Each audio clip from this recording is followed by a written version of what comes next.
پڑھنا بندے کا رات کے پیٹ میں، رات کے درمیانی حصے میں۔ تہجد اصل میں جسے کہتے ہیں وہ نہیں ہے کہ جو عام طور پر لوگ فجر سے کچھ دیر پہلے جاگ گئے اذان سے اور جلدی سے 8 نفل پڑھ لیے، یہ تہجد نہیں ہے۔ یہ تو فجر کا ضمیمہ بنا لیا، ہاں نوافل ہے، عبادت ہے، اس کے بھی جو اس کے برکات ہیں وہ ظاہر ہوں گی، جو اس کا ثواب اور اجر ہے اللہ دے گا۔ لیکن اصل میں جسے تہجد کہا جاتا ہے وہ رات کو سو کر پھر اٹھنا نیند کو توڑ کر، اور پھر سو جانا اور پھر اٹھنا فجر کے لیے۔ جوف کہتے ہیں پیٹ کو، کسی شے کے جوف اللیل، رات کے بطن میں، رات کے درمیان میں، یعنی نصف رات گزر جائے اس وقت سے انسان جو ہے وہ نماز پڑھے، اور پھر ثلث رہ جائے تو پھر جاگ جائے، پھر سو جائے، اور پھر اس کے بعد اٹھے فجر کے لیے اور سنتیں پڑھے اور آئے مسجد کے اندر۔ تو یہاں آپ نے فرمایا وَصَلَاةُ الرَّجُلِ فِي جَوْفِ اللَّيْلِ، اور اپنے اس قول کے لیے حضور نے آیتیں تلاوت فرمائی، وہی دو آیتیں۔ یہاں یہ سورہ سجدہ کی آیت نمبر 16 اور 17 ہیں۔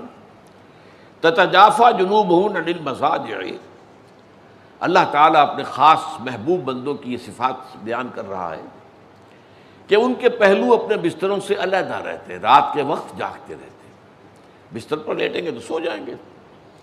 تتجافی جنوبہم عن المضاجع یدعون ربہم خوفا وطمعا، وہ اس وقت اپنے رب کو پکارتے ہیں، دعائیں کرتے ہیں، خوف کے ساتھ بھی، اس کے مواخذے کا خوف، اس کے عذاب کا خوف، اس کی باز پرس کا خوف، اس کی ناراضی کا خوف، جہنم کا خوف، و طمعا، اور طمع کس کی؟ اللہ راضی ہو جائے، اللہ کے اجر و ثواب کی بھی طمع ہو، لیکن سب سے بڑی طمع کیا ہے؟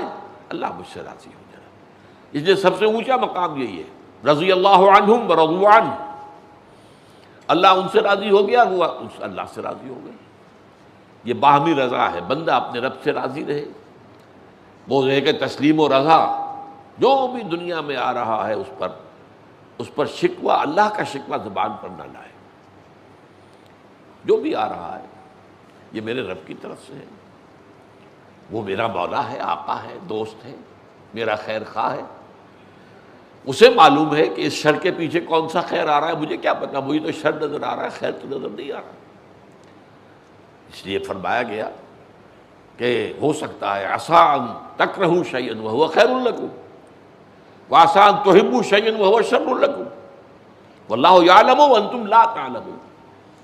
ہو سکتا ہے تمہیں کوئی چیز بری لگے حالانکہ اسی میں تمہارا خیر ہو، عین ممکن ہے تمہیں کوئی چیز اچھی لگتی ہو حالانکہ اس میں تمہارے لیے شر ہے، اللہ جانتا ہے، تم نہیں جانتے۔ اس کیفیت کے اندر دنیا کی زندگی گزارے، اللہ تعالیٰ آخرت میں اسے راضی کر دے گا، اللہ اس سے راضی ہو جائے گا۔